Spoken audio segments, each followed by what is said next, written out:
बहुत स्वागत करता हूं, बहुत बहुत अभिनंदन करता हूं। एक स्वागत कराना, बस इसके अलावा स्वागत नहीं कराना, 1 मिनट भी खराब नहीं करना। अब मैं निवेदन करूंगा, हमारे यशस्वी विधायक भाई लक्ष्मण यादव जी थे, हमारे जिला के अध्यक्ष भाई प्रीतम सिंह चौहान जी थे, हमारे प्रत्याशी डॉक्टर अरविंद शर्मा जी थे कि वो अहिरवाल की पगड़ी नितिन गडकरी जी को पहनाकर उनका सम्मान करें जोरदार तालियों से। अब मैं निवेदन करूंगा, मास्टर हुक्म जी के हमारे ईश्वर चनेजा जी थे और वीर कुमार यादव जी थे, वो आए और हमारे अहिरवाल की शान राव इंद्रजीत सिंह जी को पगड़ी पहनाकर सम्मानित करें। जोरदार तालियों से राव साहब का स्वागत। अब मैं निवेदन करूंगा, डॉक्टर अरविंद यादव जी थे और ईश्वर चनेजा जी थे कि बाबा बालकनाथ जी को भी पगड़ी पहनाकर उनका सम्मान करें। बाबा बालकनाथ जी का जोरदार तालियों से बाबा का स्वागत। साथियों, आप दोपहर 2 बजे से जिनके इंतजार में यहां बैठे हुए हैं, आप देखते हैं चारों तरफ हाईवे जो बने हैं, उनको बनाने वाले, उनका निर्माण करने वाले भारतीय जनता पार्टी के कैबिनेट मंत्री गडकरी जी हमारे बीच में पहुंच चुके हैं। हम सब उनका स्वागत करते हैं। अब मैं सीधा समय ना लेते हुए निवेदन करूंगा हमारे बाबा बालकनाथ जी से, जो पूर्व में अलवर से सांसद रहे, अब तिजारा से विधायक है और रोहतक मठ के मठाधीश है। आए बाबा बालकनाथ, आप लोगों को संबोधित करें। बैठो। विश्वेश्वर रूपम जगदीश रूपम धर्मर्कयूपम यतिवर के भूपम संसारे सारम त्रेतार्पे हारम श्रीमस्तनाथम सत्यम नमामि, श्रीमस्तनाथम सत्यम नमामि। बोलिए महायोगी गुरु गोरक्षनाथ जी महाराज की, बोलिए अवधूत बाबा श्री खेतानाथ जी महाराज की। आज हमारे इस कोसली विधानसभा का बहुत बड़ा सौभाग्य है कि आज हमारे यहाँ पर आदरणीय श्री नितिन गडकरी जी पहुंचे हैं और मैं मानता हूं कि 2024 के चुनाव के बाद में आप देखेंगे कि हाईवेज के माध्यम से इस कोसली विधानसभा की तस्वीर बदलने वाली है। ऐसे इन्होंने आते वक्त रास्ते में कहा है कि इस क्षेत्र से बहुत इनके मन में विचार है कि आने वाले समय पर जो हमारा ट्रांस हरियाणा है 152D और गुड़गांव दिल्ली को जोड़ने का रास्ता कोसली होकर जाएगा और आने वाले समय पर यह बड़ी सौगात कोसली को मिलने वाली है।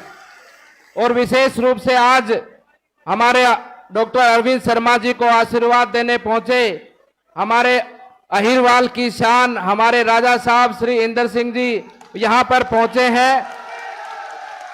उनका भी हम सब लोग मिलकर बहुत स्वागत अभिनंदन करते हैं। डॉक्टर अरविंद शर्मा जी विराजमान है, कैप्टन अभिमन्यु जी विराजमान है, कोसली विधायक लक्ष्मण जी विराजमान है और सभी मंचासीन भारतीय जनता पार्टी के कार्यकर्ता बंधुगण और आसपास से पधारे आप सभी लोग, हमारे बुजुर्ग युवा साथी, हमारी माताएं बहनें, हम सभी भारतीय जनता पार्टी के कार्यकर्ता आप सबका स्वागत अभिनंदन करते हैं, आपका वंदन करते हैं और आपका सम्मान करते हैं। बंधुओं, हम सब लोग यहाँ पर अपने इस रोहतक विधान लोकसभा और इसके साथ साथ में पूरे हरियाणा की 10 की 10 लोकसभा सीटों की जीतने के उद्देश्य से आपके बीच में पहुंचे हैं। हम सब आपके बीच में ये निवेदन करने आए हैं कि आने वाली 25 तारीख को एक एक वोट भारतीय जनता पार्टी के कमल के फूल के ऊपर बटन दबाकर अपने इस भारत भूमि को विकास के पथ पर आगे दौड़ाने का काम हमारी ये कोसली की जनता करेगी। मैं आप सबसे अपने इस लोकसभा रोहतक का तो निवेदन करने आया ही हूं, लेकिन साथ साथ में ये भी निवेदन करने चाहता हूं कि हरियाणा के अंदर इस बार जो 10 लोकसभा सीटें हैं उसमें से सबसे बड़ी जीत हो तो हमारे गुड़गांव लोकसभा की जीत हो, हमारे राजा साहब की जीत हो, क्योंकि आप सबका जुड़ाव न केवल रोहतक लोकसभा से है, आपका जुड़ाव पूरे रेवाड़ी गुड़गांव पूरे इस क्षेत्र से जुड़ाव है। इस मंच के माध्यम से मैं आप सबसे आह्वान करना चाहता हूं कि हमारी आन और बान और शान हमारे राजा इंद्रजीत सिंह की विजय, सबसे बड़ी विजय हमारे इस हरियाणा क्षेत्र में हो और उसके साथ साथ में ये रोहतक जो लोकसभा है ये भी उस जीत के साथ में आगे बढ़े। यही निवेदन आप सबके बीच में करने आए हैं। ज्यादा समय नहीं है, फिर से आएंगे आपके बीच में, सब बातें करेंगे। आप सबका अभिनंदन, आप सबका बहुत बहुत धन्यवाद। एक बार जोर से मेरे साथ में जयकारा लगाएं। भारत माता की, भारत माता की, भारत माता की। आप सबका बहुत बहुत धन्यवाद। धन्यवाद बाबा, आपने जो कार्यकर्ताओं में जोश भरने का काम किया। अब मैं आमंत्रित करूंगा रोहतक लोकसभा से भारतीय जनता पार्टी के प्रत्याशी डॉक्टर अरविंद शर्मा जी को कि वो आए और अपना संबोधन रखे। डॉक्टर अरविंद शर्मा जी, एक बार जोरदार तालियों से डॉक्टर साहब का स्वागत।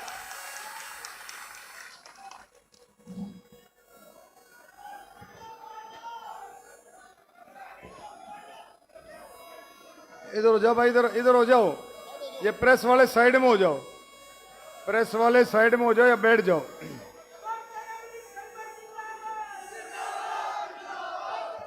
भारत माता की जय श्री राम, जय जय श्री राम। आज के इस मौके पर देश में सड़कों की कनेक्टिविटी की क्रांति लाने वाले हमारे बहुत ही जुझारू साथी नितिन गडकरी जी हमारे बीच में, जोरदार तालियां बजा करके गडकरी साहब का स्वागत करें। और भाई हमारे बीच में ऐसे शख्स, दोनों की जोड़ी है, गडकरी जी की और राव साहब की। और राव साहब की भाई एक खासियत है, जिस भी कॉन्स्टिट्यूएंसी में पांव रख देते हैं वही उम्मीदवार वही जीत जाता है। ऐसी खासियत हमारे राव साहब की। और हमारे साथी कैप्टन अभिमन्यु जी और एक और शख्स हमारे बहुत ही आदरणीय पूजनीय बाबा बालकनाथ जी हमारे बीच में हैं। इनका भी पूरे हरियाणा में नहीं पूरे देश में बाबा बालकनाथ जी का रूखा है, पूरा देश में आशीर्वाद देते हैं। और सम्मानित मंच हमारे एमएलए साहब लक्ष्मण यादव जी, जो दिन रात आपके बीच में रह करके मेहनत करते हैं। लक्ष्मण यादव जी, जिला अध्यक्ष, पूर्व जिला अध्यक्ष और जितने भी हमारे स्टेज पर नेता हैं वो बैठे, मैं सबका सम्मानित मंच। और ये हमारे साइड में बैठे सारे जुझारू हमारे नेतागण, कार्यकर्तागण, मेरे बुजुर्गों, नौजवान साथियों, मातृशक्ति प्रेस के भाइयों, आज इस मौके पर बहुत ही महत्वपूर्ण मौका, आज जो रोहतक लोकसभा के लिए एक ऐसा मौका है कि जो हमारे ऐसे दिग्गज नेता स्टेज पर उपस्थित हैं जिनकी हाजिरी मात्र से ही ये रोहतक लोकसभा का चुनाव हम जीत जाएंगे, हाजिरी मात्र से ही। 36 बिरादरी, पूरी जनता आपको आशीर्वाद दे करके कमल का फूल खिलाएगी। बुजुर्गों, नौजवान साथियों, बहुत सारी बातें हैं, लेकिन नितिन गडकरी जी ने 6 बजे चंडीगढ़ पहुंचना है, सीमित बातें करनी है। एक तो मैं सम्मानित मंच से एक बात कहना चाहता हूं, जिसका समर्थन हमेशा राव इंद्रजीत का भी मिलता रहता है, बाबा बालकनाथ का भी मिलता रहता है, और भाई हमारे एमएलए साहब उनका भी, हमारे प्रभारी का भी, और हमारे भाई जिला अध्यक्षों का भी, सभी साथियों का। और आज हम इस कड़ी में एक और अपना वकील जोड़ना चाहते हैं कि पीछे हमने जोड़ा मोहन यादव जी को, हमने जोड़ा अमित शाह जी को, हमने जोड़ा राजनाथ सिंह जी को।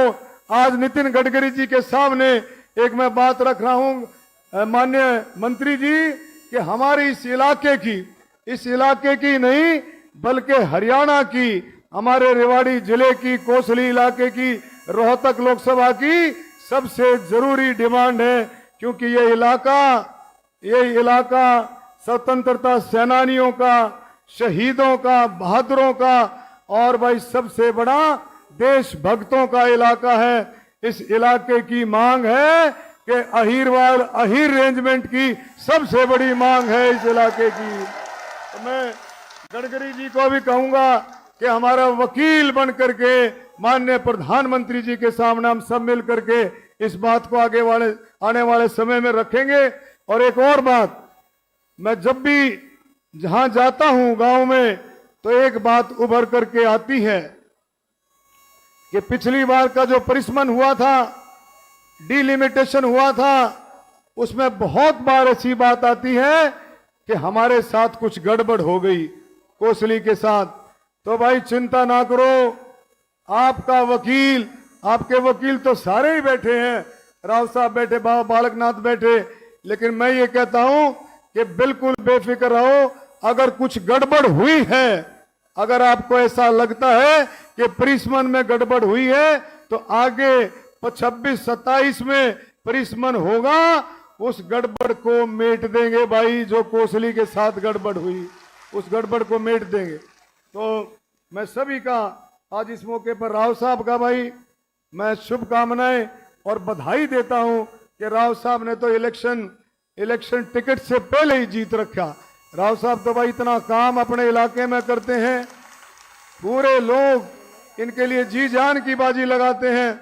मैं गया था राव साहब से मिलने के लिए, रिक्वेस्ट करने के लिए मैं गया था कि भाई मेरे हलके में आए और भाई लोगों को संभाले, उनको जो है रिक्वेस्ट कर, उनको बताएं कि भाई हम जो है भारतीय जनता पार्टी का कमल का फूल हम सब मिलकर के खिलाएंगे। तो राव साहब ने इस बात को माना, मैं फिर से उनका धन्यवाद करता हूं।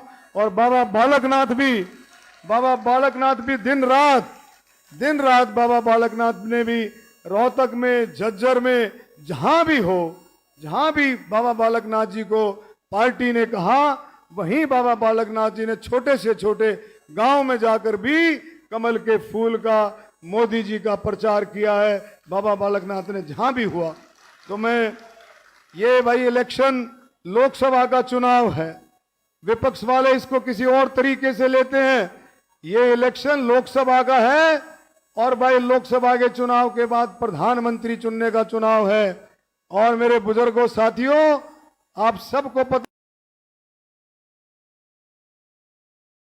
है कि इस इलेक्शन के जरिए से मजबूत प्रधानमंत्री, जो 400 पार का हमारा नारा है, उसमें रोहतक लोकसभा की भी आहुति डले, ये हम सब चाहते हैं। और हम सब मिलकर के कमल के फूल पर बटन दबाएं और भाई मोदी जी को प्रधानमंत्री बनाएं। एक और बात विपक्ष की तरफ से एक और बात आती है कि भाई इस इलेक्शन के जरिए से मुख्यमंत्री बनेंगे। अरे भाई, मैंने पहले भी कहा, पता नहीं किस गलती से ये 2004 में मुख्यमंत्री बन गए थे। आपको याद होगा उस समय कांग्रेस की हुकूमत में आपने देखा वो जो इलेक्शन लड़ा गया था वो भजनलाल के नेतृत्व में लड़ा गया था। और ये धोखे से पता नहीं कहां से कौन सा रास्ता पकड़ करके ये मुख्यमंत्री बन गए थे।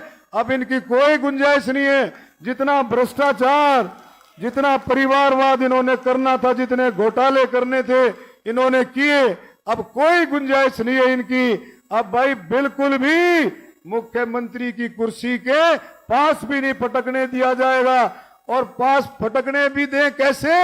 अरे भाई, हमारे बाबा बालकनाथ बैठे, राव इंद्रजीत बैठे, हमारा मुख्यमंत्री नायब सैनी बैठा, ऐसे ऐसे चेहरे हमारे बैठे हैं। इनको समझ में आता है कि ये मुख्यमंत्री के आसपास कहीं फटक भी नहीं सकते। आप बेधड़क होकर के सभी बूथों पर सीसीटीवी कैमरे लगा दिए गए हैं। बहुत अच्छे तरीके से आपकी बार प्रशासन और इलेक्शन कमीशन पूरा सख्त है। आप चिंता ना करें, खूब दबा करके मजबूती के साथ ज्यादा से ज्यादा अपनी वोटों को पोल करो। और कोसली हलके ने तो भाई पिछली बार आशीर्वाद दिया, आपकी वजह से सांसद बने और फिर आपके बीच में हूं भाई, आपकी सेवा करूंगा और भाई को कामों में कमी रह गई है उसको पूरा करेंगे। मैं फिर से आपसे हाथ जोड़ करके यही प्रार्थना करता हूं कि भाई आशीर्वाद दें और भाई मोदी जी को प्रधानमंत्री बनाए और मुझे सांसद बनाए। धन्यवाद। जय हिंद। बोलो भारत माता की। धन्यवाद डॉक्टर साहब। अब जिनको सुनने के लिए आप दोपहर 2 बजे से बैठे हैं, हमारे अहिरवाल की आन बान शान राव इंद्रजीत सिंह जी, मैं लक्ष्मण जी से निवेदन, लक्ष्मण जी अपना शेर एक बार बोलकर राव साहब को आमंत्रित करेंगे। लक्ष्मण जी ने शेर लिखा है एक राव साहब के लिए, वो बोलेंगे। हरियाणा की आन बान और शान, भाई माइक को देख लेना इसलिए मैं चेक भी हो रहा है। और इस इलाके की बहुत बड़ी पहचान हमारे, ये मन बोल नहीं रहा है कौन है? हरियाणा की आन बान और शान नहीं आ रहा।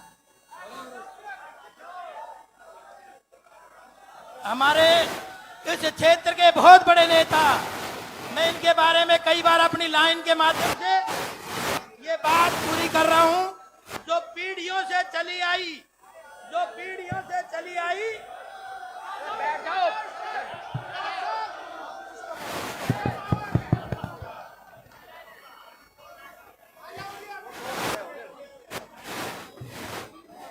जो पीढ़ियों से चली आई उसे रीत कहते हैं, जो हर सुख दुख में साथ दे उसे सच्चा मीत कहते हैं, और जो है बात के धनी और वचन के पक्के ऐसे नेता को राव इंद्रजीत कहते हैं।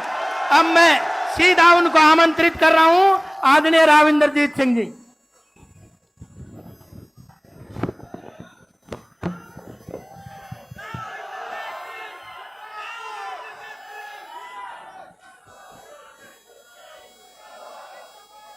माननीय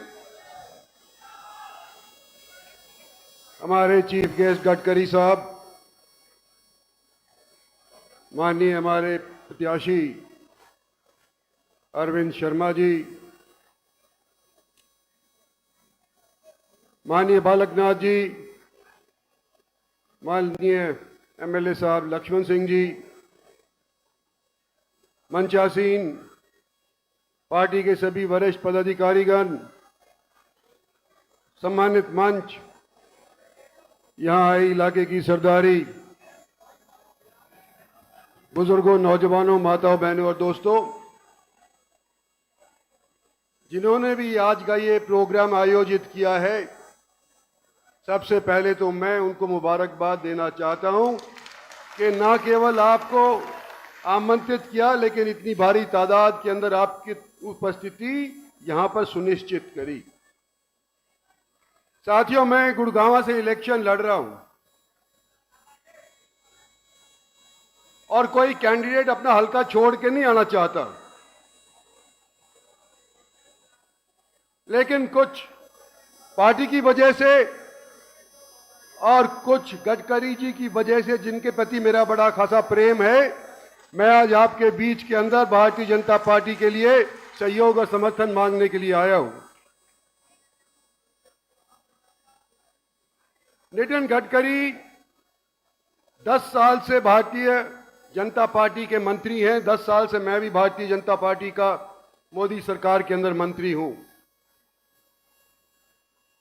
लेकिन एमएलए के तौर के ऊपर मुझसे 20-22 साल हो गए। एमपी के तौर पे, सॉरी, एमपी के तौर के ऊपर मुझे 22 साल हो गए हैं और अनेक सरकारें मैंने देखी हैं। एमएलए के तौर पे भी देखी हैं, बीजेपी के तौर के ऊपर भी, बीजेपी के टाइम पे भी देखी हैं, चाहे वो आई के गुजराल साहब की हो, चाहे वो चंद्रशेखर साहब की हो, चाहे मनमोहन सिंह जी की हो, और चाहे आज के दिन नरेंद्र भाई मोदी की सरकार हो। पर मैंने 20 साल के अंदर कोई ऐसा मिनिस्टर नहीं देखा जिसके, चाहे ऑपोजिशन वाले हों चाहे पार्टी वाले हों, जो किसी ऐसे व्यक्ति की तारीफ ना करते हों। सबका काम नितिन गडकरी ने किया। और आज डेवलपमेंट के तौर के ऊपर अगर हम जगह जगह जाकर के और वोट मांग रहे हैं तो मोदी सरकार की वजह से और इनकी सरकार के जो मिनिस्टर थे गडकरी, उनकी वजह से हम आज के दिन वोट मांग रहे हैं। ये मंत्री मेरे जिले के अंदर आए और मैं उपस्थित ना हूं, ये गलत था। नितिन गडकरी जी, मेरा जिला रेवाड़ी है, इस क्षेत्र से मैं पहली बार एमएलए का जब इलेक्शन लड़ा था तो कोसली शायद सालावास के अंदर थी और मेरा हल्का आधा जो है वो जाटूसाना, इसका अब जोड़ दिया गया, अब कोसली बन गया है। आपका यहाँ के बाशिंदे के तौर के ऊपर और सबसे पहले यहाँ का बना हुआ एमएलए के तौर के ऊपर मैं आपका यहाँ पर स्वागत करता हूँ। साथियों, आज हम जब वोट मांग रहे हैं डेवलपमेंट के नाते मांग रहे हैं। मोदी सरकार 10 साल से हमारे देश के अंदर शासन चला रही है और हरियाणा के अंदर जो 4 चांद डेवलपमेंट के लगे हैं वो किसी से छुपे हुए ही नहीं है। अगर कोई अंधा हो तो बेशक उसको ना दिखाई दो, या उससे भी अंधा होता है जो देखना नहीं चाहता।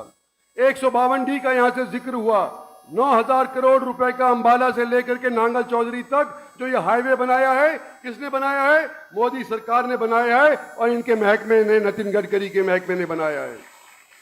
देश का सबसे बड़ा एक्सप्रेसवे 1 लाख करोड़ का दिल्ली से लेकर के गुड़गांव होता हुआ, राजस्थान होता हुआ और बंबई जा रहा है, वो किसने बनाया? मोदी सरकार ने बनाया, नितिन गडकरी के महकमे ने बनाया। हाल ही के अंदर कुछ दिन पहले जो एक्सप्रेसवे द्वारके का खुला गया था, वो किसने बनाया? मोदी सरकार ने और नितिन गडकरी ने बनाया। साथियों, देखने वाली चीज है, आज के दिन आप नारनौल जाओगे, आज के दिन चंडीगढ़ जाओगे, कहीं पर भी आप हरियाणा के अंदर जाओगे, आपकी गाड़ी रोडों के ऊपर सरपट दौड़ती है। यह मोदी सरकार का डेवलपमेंट का एजेंडा है। और क्या डेवलपमेंट चाहती है मोदी सरकार? कि हमारे और आपके जब बच्चे वोट करने लायक हों, 2047 के अंदर देश एक विकसित देश कहलाया जाए। उसके लिए आज के दिन आप लोगों से सहयोग मांगने के लिए मैं भी उपस्थित हुआ हूं और मेरे साथी भी यहां पर उपस्थित हुए हैं। मैं आपसे यह कहना चाहता हूं साथियों कि इस सरकार के आने के उपरांत हमारे को क्या क्या नहीं मिला। सबसे पहले कोसली वालों, तुम्हारे से मैं कहना चाहता हूं कि सबसे ज्यादा सैनिक अगर हरियाणा के अंदर या भूतपूर्व सैनिक हरियाणा के अंदर किसी कस्बे के अंदर या किसी ब्लॉक के अंदर है तो वो कोसली के अंदर है। तो किसने दिया 1 रैंक 1 पेंशन? नरेंद्र मोदी ने सबसे पहले यहां पर आकर के 1 रैंक और 1 पेंशन दिया। किसने एम्स दिया? जो रोहतक जाया करते थे, जो दिल्ली जाया करते थे, जयपुर भागा दौड़ी करा करते थे, किसने एम्स दिया? मोदी सरकार ने एम्स दिया और बड़ी मशक्कत के बाद दिया, क्योंकि कई बार तो ऐसी बाधाएं बीच के अंदर पड़ गई थी जिसकी वजह से ऐसा लग रहा था कि शायद एम्स हमारे को मिले ही नहीं। कितने ही प्रांत हैं हिंदुस्तान के अंदर जिनको एक भी नसीब नहीं हुआ, और हमारे यहां पहले से ही एक कैंसर का एक शाखा all India institute of medical sciences की बाडला के अंदर लग रही है, बादशाह में लग रही है। लेकिन उसके बावजूद भी हमारे को माजरा के अंदर भारत सरकार ने एक एम्स प्रदान किया। 7,000 स्थायी नौकरियां, 15,000 अस्थायी नौकरियां, ये सारी की सारी आप लोगों के क्षेत्र के लोगों के अंदर ही बट करके जाएंगी। और इसके अलावा जो वहां पर धंधा करेगा 20,000 नौकरियां उनको भी मिलेंगी। आज के दिन ये डेवलपमेंट का दूसरा एजेंडा है। तीसरी बात जो डेवलपमेंट के एजेंडे के बाबत मैं कहना चाहता हूं वो ये है कि मैंने मनमोहन सिंह सरकार के अंदर भी जाकर के देखा था, मैं वहां पर भी मंत्री था। हमारा डेडिकेटेड रेल फ्रेट कॉरिडोर, जिसका आज के दिन लोग सोचते नहीं है, लेकिन 2 लाख करोड़ रुपया खर्च करके मोदी सरकार ने आज के दिन वो डेडिकेटेड रेल फ्रेट कॉरिडोर सुनिश्चित किया है। जब कांग्रेस पार्टी की सरकार थी उस टाइम केवल 25,000 रुपया इसके ऊपर लगा हुआ था। आज के दिन 1,75,000 करोड़ रुपया इसके ऊपर लग करके बंबई तक का डेडिकेटेड रेल फ्रेट कॉरिडोर आज के दिन स्थापित हो चुका है। साथियों, लंबा चौड़ा भाषण देने का कोई फायदा नहीं है, लेकिन आज के दिन मैं ये कह सकता हूं कि आज आपके हलके के अंदर इतना महत्व मिल रहा है, शायद ही किसी और हलकों को इतना मिल रहा होगा। कौन सा नेता यहां पर नहीं आया आपके बीच के अंदर, सिर्फ प्रधानमंत्री को छोड़ करके बाकी सारे के सारे सारे के सारे नेता आपके बीच के अंदर आएंगे। क्या खासियत है कि भाई आप जीत हार का फैसला करोगे।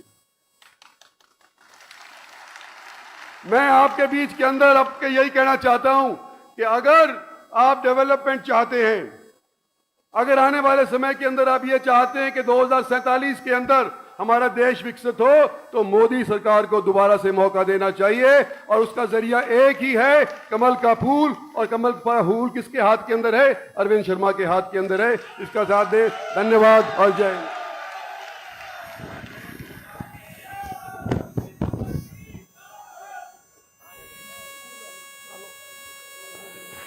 धन्यवाद राव साहब, आपने सभी कार्यकर्ताओं में जोश भरा।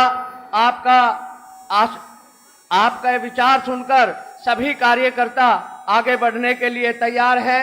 अब मैं हमारे कोसली और भागली के सरपंचों से निवेदन करूंगा कि वो नितिन गडकरी जी को, राव साहब इंद्रजीत सिंह जी को, अरविंद शर्मा जी को और बालकनाथ जी को हमारे विधायक जी के और हमारे जिला अध्यक्ष के नेतृत्व में गदा भेंट करके उनका सम्मान करें। एक बार जोरदार तालियों से हमारे सभी नेताओं का सम्मान।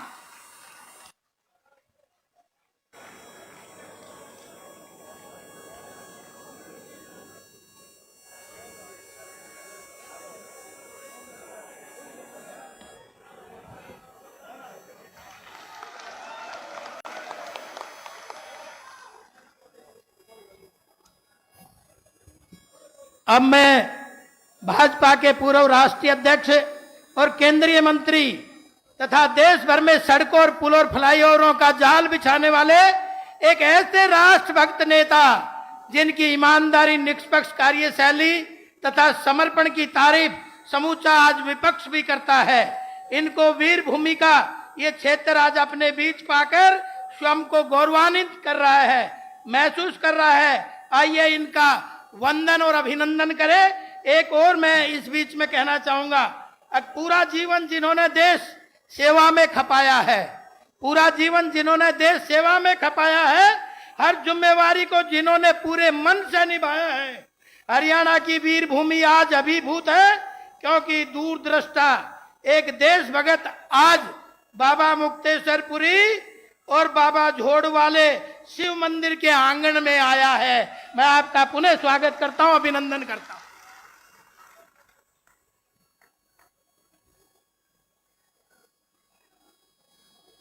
मंत्रिमंडल में मेरे सहयोगी आदरणीय राव इंद्रजीत सिंह जी, यहाँ के उम्मीदवार पार्लियामेंट में मेरे सहयोगी डॉक्टर अरविंद शर्मा जी, आदरणीय बाबा बालकनाथ जी, अभिमन्यु जी, लक्ष्मण यादव जी, प्रीतम चौहान जी, राजीव जैन जी, आदरणीय सुरेश भट्ट जी, अरविंद यादव जी और सभी उपस्थित सम्माननीय भाई और बहनों, ये जो चुनाव होने वाला है, ये चुनाव राव इंद्रजीत सिंह जी या डॉक्टर अरविंद शर्मा के भविष्य का फैसला करने वाला चुनाव नहीं है। ये चुनाव अगर सही अर्थ में कहा जाए तो भारत की जनता का और मेरे सामने बैठी हुई जनता के भविष्य का फैसला करने वाला चुनाव है।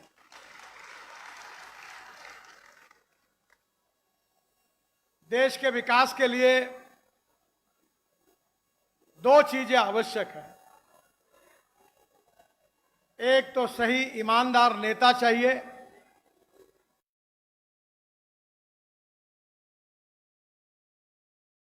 और सही नीतियां चाहिए। 1947 को हमारे देश को स्वाधीनता मिली और आज लगभग 75 साल पूरे हो रहे हैं। पंडित जवाहरलाल नेहरू देश के प्रधानमंत्री बने, उनके बाद में इंदिरा जी प्रधानमंत्री बनी, इंदिरा जी के बाद राजीव गांधी प्रधानमंत्री बने और राजीव गांधी जी के बाद सोनिया जी और राहुल जी के नेतृत्व में डॉक्टर मनमोहन सिंह जी प्रधानमंत्री बने। 75 साल का इतिहास अगर देखेंगे तो इस देश में 60 साल इस देश पर शासन करने का मौका कांग्रेस पार्टी को मिला। आप में से बहुत से लोगों को याद होगा, जब बैल जोड़ी थी तो बैल जोड़ी पर ठप्पे लगाए लोगों ने, फिर गाय बछड़ा आया, गाय बछड़े पर लगाए, फिर पंजा आया, पंजे पर लगे टप्पे, गरीबी हटाओ का नारा हुआ, 20 कलमी, 40 कलमी, 5 कलमी कार्यक्रमों की घोषणा हुई, गरीबी हटाओ का नारा आया, पर गरीबी हटी नहीं। 60 साल कांग्रेस पार्टी के और 10 साल मोदी जी के नेतृत्व में हमारे एनडीए के भारतीय जनता पार्टी की इसकी तुलना करिए। केवल आपके हरियाणा की तुलना की जाएगी तो हरियाणा में कम से कम मेरे मंत्रालय की ओर से मैंने 2 लाख करोड़ से ज्यादा रुपयों के काम किए।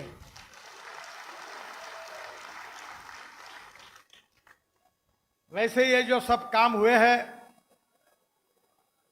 इसमें बहुत बड़ा श्रेय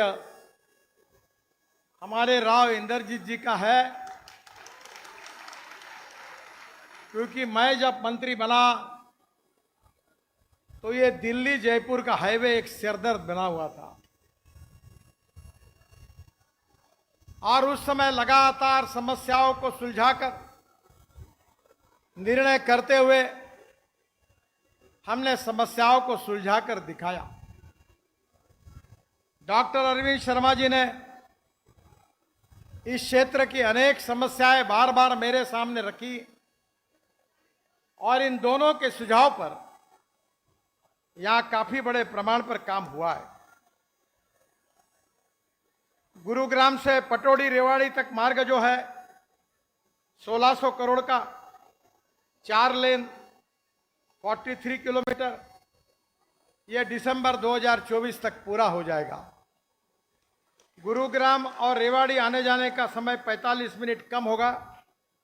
हरसरू, धोरका, जमालपुर, पतली, हाजीपुर, पटौड़ी को सीधी कनेक्टिविटी इस रोड के कारण मिलेगी और रोहतक और झज्जर आना जाना भी सुगम होगा। गुरुग्राम में द्वारका एक्सप्रेसवे और केएमपी को भी कनेक्ट करेगा। अरविंद शर्मा जी ने रेवाड़ी बाईपास की बात की थी, मैंने मंजूर किया था 1000 करोड़ का 15 किलोमीटर 4 लेन, यह भी अगस्त 2024 को पूरा हो जाएगा। रेवाड़ी गुरुग्राम में 9 फुट ओवर ब्रिज 22 करोड़ के उन्हीं के मांग पर और राव इंद्रजीत सिंह जी के मांग पर मैंने मंजूर किए हैं, जिसमें रेवाड़ी के मालपुरा, खरखरा, खजूरी, जयसिंहपुर, खेरा गांव में एफओबी और गुरुग्राम के रामपुरा में एनएसजी के पास मानेसर, बिनोला, राठीवास, सिद्धावली में एफओबी और ब्लैक स्पॉट में 4 फ्लाईओवर के भी टेंडर बुलाए हैं, जिसमें पचगांव, राठीवास, हीरो कंपनी, सालावास में भी फ्लाईओवर बनने से सड़क दुर्घटनाएं रुक जाएगी। दिल्ली से जो जयपुर मार्ग है, जिसकी बड़ी दिक्कत थी, वो 325 करोड़ के 12 स्ट्रक्चर्स इसी क्षेत्र में है। बिलासपुर, बावल, बांसुर मोड़, मानेसर, जगुवास चौक, शाहपुरा तिरा में फ्लाईओवर बनेंगे। दहमी में एक वीयूपी तथा 5 मेजर ब्रिज का निर्माण होगा और रेवाड़ी और बावल की ट्रैफिक समस्या भी हल होगी। हम 850 करोड़ रुपए इसके ऊपर खर्चा कर रहे हैं। मेरे पास बहुत लंबी लिस्ट है। मैं इंद्रजीत सिंह जी को और डॉक्टर शर्मा जी को देकर चला जाऊंगा। बहनों और भाइयों, मैं आपको इतना ही पूछता हूं, आपने द्वारका एक्सप्रेस हाईवे देखा? अभी तो आधा ही हुआ है, अभी तो टनल बन गई है, और ये पूरा काम जब होगा तो वर्ल्ड का state of art project Dwarka express highway ये हरियाणा में होगा। इस बात का आपको अभिमान होगा। द्वारका एक्सप्रेस हाईवे 9,000 करोड़ का है, 29 किलोमीटर है, 8 लेन है। हरियाणा हिस्से का 20 किलोमीटर का काम पूरा हुआ है और दिल्ली के हिस्से का 9 किलोमीटर काम 2 महीने में पूरा हो जाएगा। इंदिरा गांधी एयरपोर्ट को बेहतर कनेक्टिविटी होगी और दिल्ली से गुरुग्राम तक का ट्रैफिक जाम का प्रॉब्लम पूरी तरह सुलझाया जाएगा। डीएनडी से दिल्ली मुंबई एक्सप्रेसवे 7,000 करोड़, 60 किलोमीटर, 6 लेन। फरीदाबाद से एक्सप्रेसवे तक 26 किलोमीटर का काम पूरा हुआ है और डीएनडी से जैतपुर पुष्टा रोड फरीदाबाद का काम बाकी दिसंबर 2024 में पूरा हो जाएगा। दिल्ली में कालिंदी कुंज, ओखला, बदरपुर होकर सीधे फरीदाबाद को कनेक्टिविटी होगी। ये भी बहुत इंपॉर्टेंट रोड है, मैं उसको देख के आया हूं। UR2 8,000 करोड़ का है, नजफगढ़ से नांगलोई तक।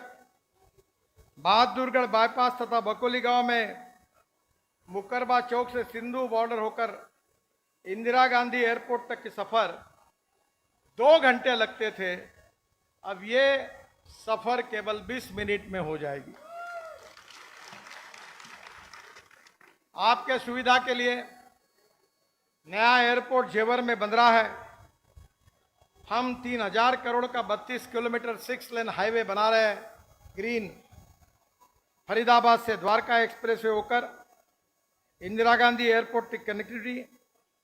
डीएनडी सोना हाईवे, ईस्टर्न पेरिफेरल एक्सप्रेसवे और यमुना एक्सप्रेसवे पर 3 इंटरचेंज, और ये भी 1 साल के अंदर पूरा होगा।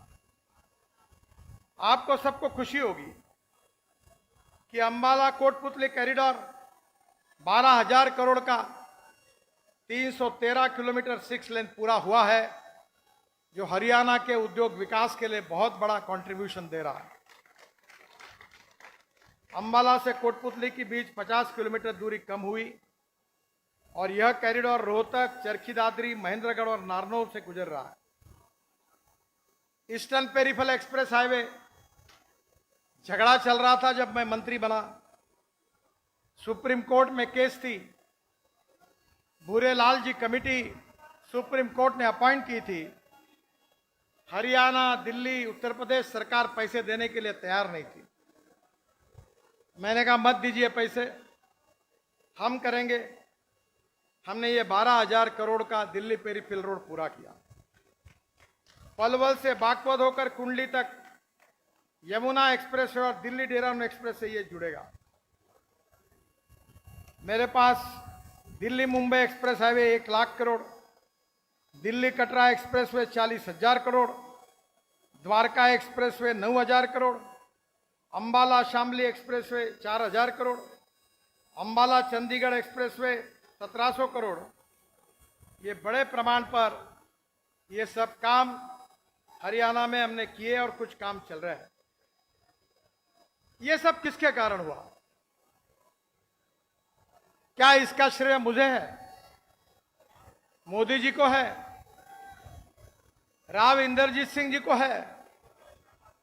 इसका श्रेय अगर सही अर्थ में किसी को है तो मेरे सामने बैठी हुई जनता को है।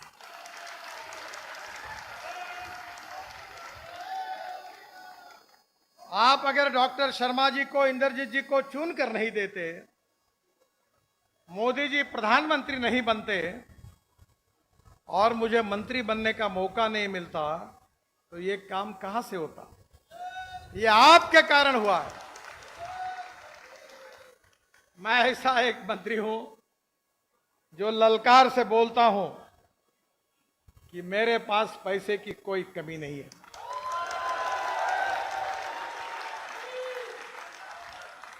जो कहता हूं वो डंके की चोट पर करता ही हूं। और मीडिया के मित्रों को मैं बताता हूं कि मेरा भाषण रिकॉर्ड कर लो, और मैंने की हुई बात नहीं हुई तो ब्रेकिंग न्यूज लगा देना। पर अभी तक ब्रेकिंग न्यूज लगाने वाला कोई पैदा नहीं हुआ है। ये देश सुखी, समृद्ध, संपन्न देश हमको बनाना है। इस देश को दुनिया की शक्ति बनाना है। इस देश को विश्व गुरु बनाना है। गांव, गरीब, मजदूर, किसान का कल्याण करना है। और इस देश को दुनिया की तीसरी अर्थव्यवस्था बनाना है। अब आपको पता नहीं होगा, मैं बहुत कम आता हूं। आप क्या, मैं किसान हूं, 3 चीनी मिलें चलाता हूं। और मेरी बात शांति से सुनो, मुझे 9 डॉक्टरेट मिली है, डिलीट, और उसमें से 5 डिलीट जो है वो कृषि विज्ञान में मिली है, एग्रीकल्चर साइंस में मिली है। आज मैं ऊपर से हेलीकॉप्टर से देख रहा था। अगर हमारी कोई समस्या है तो पानी की समस्या है। दौड़ने वाले पानी को चलने के लिए लगाओ, चलने वाले पानी को रुकने के लिए लगाओ, और रुके हुए पानी को, जमीन को पीने के लिए लगाओ। गांव का पानी गांव में, खेत का पानी खेत में, और घर का पानी घर में। जैसे कोई व्यक्ति, अभी बात हुई थी ना, कोई सरकारी नौकरी करता है, कोई मिलिट्री में जाता है, और रिटायर्ड होने के बाद अपना पैसा डिपॉजिट करके ब्याज पर अपना उदर निर्वाह करता है। हमारे यहां बरसात में पानी आता है, बह जाता है। अगर ये पानी अगर हम स्टोरेज करेंगे तो अगर कभी मौका मिला तो महाराष्ट्र में आइए। मैंने इस क्षेत्र में बहुत तालाब बनाए और NHAI के तरफ से नदियों का, नालों का खोरीकरण, रुंदीकरण किया, डैम से मटेरियल निकाला, तालाब से मटेरियल निकाला, और वाटर स्टोरेज कैपेसिटी बढ़ा दी। मेरे क्षेत्र में 10,000 किसानों ने आत्महत्या की थी। मैं नागपुर से हूं, विदर्भ से, और पानी यही हमारी समस्या है। मेरे घर पर 60 एकड़ जमीन है, 3 कुएं हैं, 1 घंटा पंप चलता था। अब मैंने आपके यहां देखा सोलर पंप लगे हुए हैं। मैंने मेरे घर पर 3 सोलर पंप लगाए, 7.5 हॉर्स पावर के। नदी नालों का खोलीकरण किया, रुंदीकरण किया। अब मेरे कुएं 10 घंटे 12 घंटे चलते हैं। सोलर 7.5 हॉर्स पावर के पंप हैं। मेरी पत्नी MSc है, वो खेती करती है, और आपको ताज्जुब होगा कि मुझे 1 एकड़ में 88 टन गन्ना हुआ, और 1 एकड़ में 11 क्विंटल सोयाबीन हुआ, अवार्ड मिला। बहनों और भाइयों, आपके यहां वाटर कंजर्वेशन नहीं होता, आप नसीबवान हैं। आप पानी का महत्व इसलिए नहीं समझ सकते क्योंकि आप गंगा और यमुना के पास रहते हो। पानी की दिक्कत क्या होती है, ये गुजरात के आगे आंध्र प्रदेश, कर्नाटक, केरला, तमिलनाडु, महाराष्ट्र, ओडिशा, छत्तीसगढ़, मध्य प्रदेश, यहां कितनी दिक्कत है। मैं वाटर रिसोर्सेस मंत्री था, और किसान होने के नाते जल सिंचन मेरा रुचि का विषय था। 1970 से राज्यों में झगड़े थे। हरियाणा, पंजाब, उत्तराखंड, हिमाचल, कश्मीर, राजस्थान, दिल्ली, प्रोजेक्ट अटके हुए थे। मैंने 23 में से 17 प्रोजेक्ट क्लियर कर दिए। लखवाड़ बहुउद्देश्य परियोजना 6,000 करोड़ की, रेणुका जी बांध परियोजना 5,000 करोड़ की, किशोर बांध परियोजना 12,000 करोड़ की, जो हरियाणा, दिल्ली, राजस्थान, उत्तराखंड, हिमाचल प्रदेश, उत्तर प्रदेश, मैंने इनके बीच में समझौता कराया। इन योजना पर काम शुरू हुआ है और इससे 1,30,000 करोड़ लीटर पानी सिंचाई के लिए मिलेगा और हरियाणा को 1,00,000 हेक्टेयर जमीन सिंचाई होगी। ये योजना का मार्ग हमने सुधार किया। मैं आपको बताना चाहता हूं, अभी मैंने एक देखा, एक ने हमारे यहाँ इसको खेत में तालाब बनते हैं, तो तालाब बनाया था और तालाब के ऊपर पंप लगे थे सोलर के, और तालाब का पानी लेकर वो अपने जमीन को दे रहा। आज देखिए हमारी समस्या क्या है। हम ग्लोबल इकोनॉमी में है, हमारे यहां गेहूं, चावल, मक्का, शक्कर, इसके भाव हम नहीं तय कर सकते। शक्कर का भाव ब्राजील तय करता है, मक्के का भाव अमेरिका तय करता है, सोयाबीन का भाव अर्जेंटीना तय करती है। और हमारी समस्या यह है कि गेहूं, चावल, मक्के के भाव नहीं बढ़ते, पर खाद के भाव बढ़ते, दवाइयों के भाव बढ़ते, सीमेंट के भाव बढ़ते, स्टील के भाव बढ़ते। गेहूं सस्ता है, ब्रेड बिस्किट महंगे हैं, कपास सस्ता है, कपड़ा महंगा है। और बहनों और भाइयों, इसलिए हमारी सरकार ने सबसे बड़ा काम किया है। हमारे किसान को अन्नदाता कहते थे, और हमने किसान को केवल अन्नदाता नहीं रखा, हमने किसान को ऊर्जादाता बनाया, ऊर्जादाता। डॉक्टर शर्मा जी के लोकसभा में जितनी बिजली लगती है उतनी बिजली हम किसान तैयार करते हैं मेरे क्षेत्र में। हमने किसानों को ऊर्जादाता बनाया, और ऊर्जादाता नहीं बनाया, अब ईंधन दाता बनाया। हम 15 लाख करोड़ के पेट्रोल, डीजल और गैस को आयात करते हैं, और अब गन्ने के जूस से, मोलाइसिस से, ब्रोकन राइस से, मक्के से हम इथेनॉल बनाते हैं। राव साहब को पता है कि मेरे घर में एक इनोवा गाड़ी है टोयोटो की। मैं ट्रांसपोर्ट मंत्री हूं, मैं जो बोल रहा हूं वो ऑथराइज हूं, क्योंकि ये गाड़ियों के जितनी है ये सब मेरे हाथ में ही है। बहनों और भाइयों, वर्ल्ड की पहली इनोवा गाड़ी मेरे घर पर है। आज तो मैं वो गाड़ी लेकर ही आने वाला था, पर मेरे ऑफिस ने कहा कि नहीं, पार्टी ने कहा हेलीकॉप्टर से जाओ।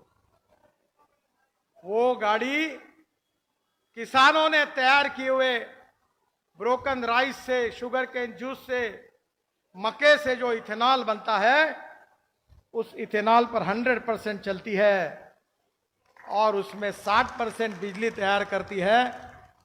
और पेट्रोल की तुलना में अगर एवरेज का विचार किया जाएगा तो पेट्रोल का भाव 25 रुपए लीटर पड़ता है।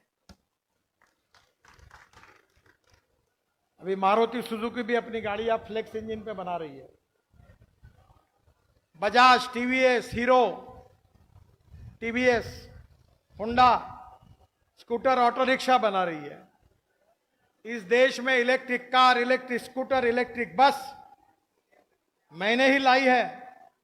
और आज आपको बता रहा हूं, 1 साल के अंदर डीजल पर नहीं तो इलेक्ट्रिक पर चलने वाला और इथेनॉल पर चलने वाला ट्रैक्टर भी आ रहा है। आपकी 50,000 रुपए की साल की बचत होगी। बहनों और भाइयों, अब किसान ईंधन दाता हुआ है। आपके हरियाणा में पानीपत में इंडियन ऑयल को मैंने पीछे लगकर एक बड़ा प्रोजेक्ट लगाया। ये जो परली है हरियाणा, पंजाब में जलाते हैं और जिसके कारण दिल्ली में प्रदूषण होता है। और वो परेली 2000 रुपए टन के भाव से खरीदी की जा रही है। मैं अध्यक्ष हूं। 350 प्लांट पंजाब, हरियाणा और भारत में आ रहे हैं। 40 शुरू हो गए हैं। परेली से सीएनजी, बायो सीएनजी और बायो एलएनजी तैयार हो रहा है। और जो पानीपत में इंडियन ऑयल ने जो प्लांट डाला हुआ है, वो 1 lakh litre ethanol, 150 tonne bio bitumen और 76,000 टन, 76,000 टन हवाई ईंधन, हवाई जहाज चलने वाला ईंधन बना रहे हैं। इसके बाद दुनिया के हवाई जहाज हिंदुस्तान के एयरपोर्ट पर इसलिए आएंगे कि हमारा किसानों ने तैयार किया हवाई ईंधन सस्ता होगा।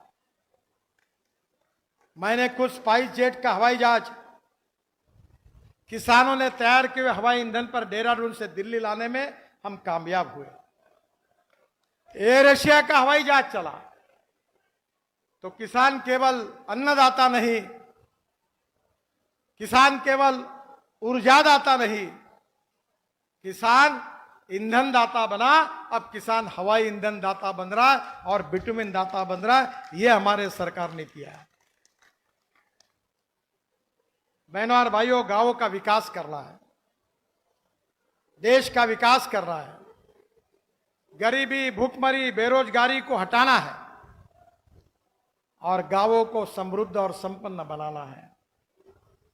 केवल स्मार्ट शहर नहीं, स्मार्ट विलेज भी बनाने हैं।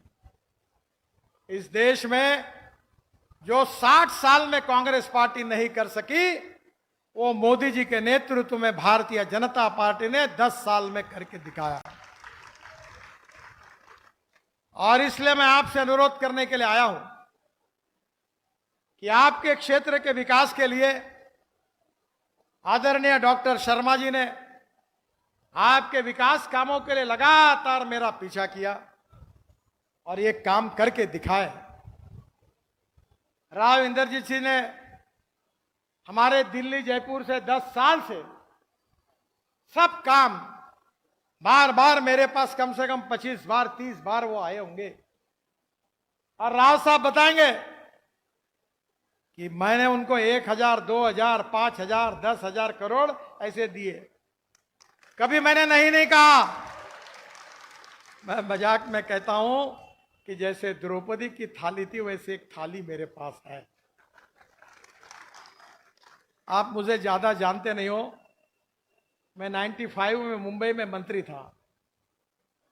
तो मैं समुंदर में, आप कभी मुंबई जाओगे तो आपने देखा होगा एक वर्ली बांद्रा सीलिंग प्रोजेक्ट मैंने बनाया, 55 उड्डान पुल बनाए, पुणे मुंबई हाईवे बनाया, एक्सप्रेस हाईवे बनाया। मेरे पास 5 करोड़ रुपए थे।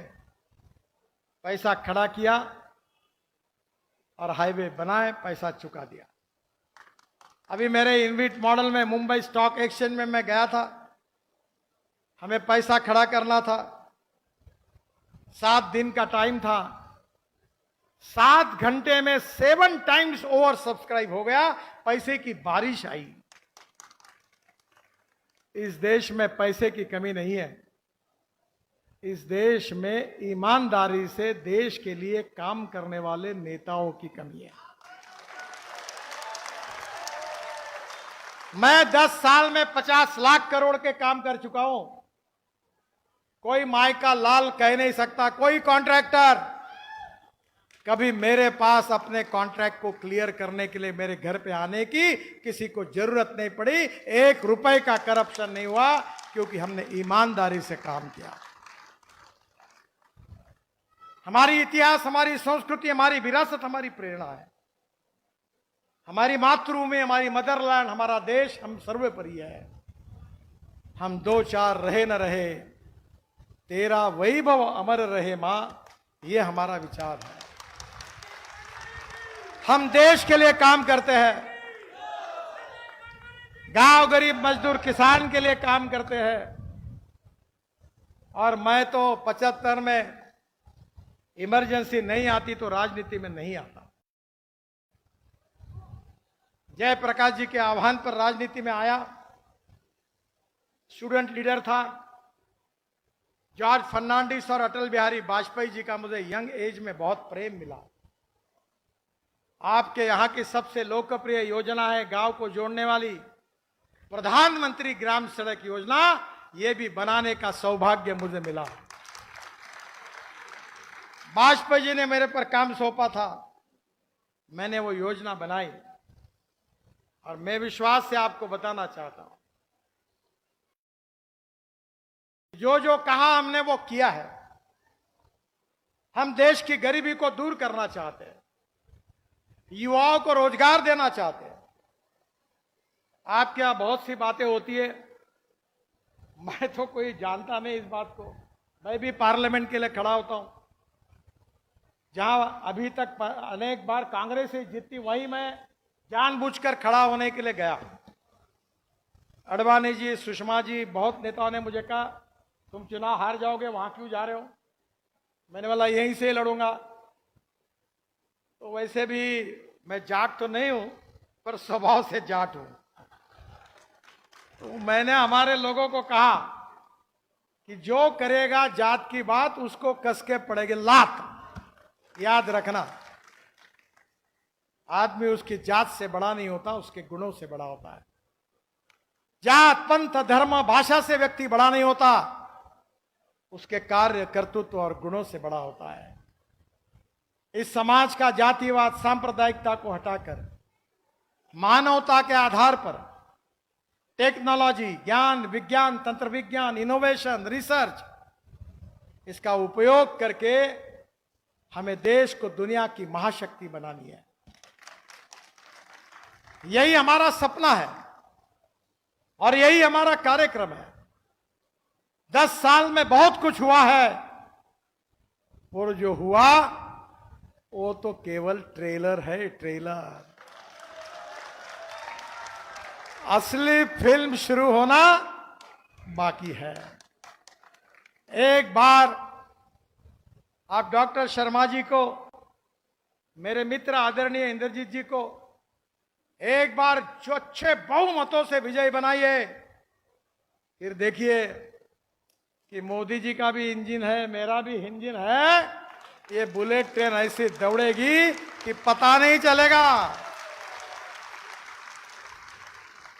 आपका आशीर्वाद इन दोनों के पीछे रखिए, यही प्रार्थना करने के लिए मैं आपके पास आया हूं। मुझे चंडीगढ़ में 6 बजे सभा है, फिर हिमाचल में जाना है और इसलिए समय की कमी है। मुझे बड़ा अच्छा लगा कि बहुत दिनों के बाद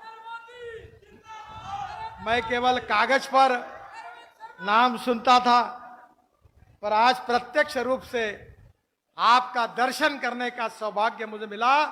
मैं यहां की जनता को हृदय से बहुत बहुत शुभकामनाएं, शुभेच्छाएं देता हूं। भारतीय जनता पार्टी को जिताइए और इनको आशीर्वाद दीजिए, यही प्रार्थना करता हूं। मेरे साथ जोर से कहिए, भारत माता की, भारत माता की, भारत माता की। धन्यवाद। धन्यवाद मंत्री जी। हमारे बीच में महावीर गुड्डू जी पद्म श्री अवार्डेड 221 तीर्थस्थलों का जल लेकर आए हैं, जो गडकरी जी को दे रहे हैं। हमारे बीच में वीर सिंह यादव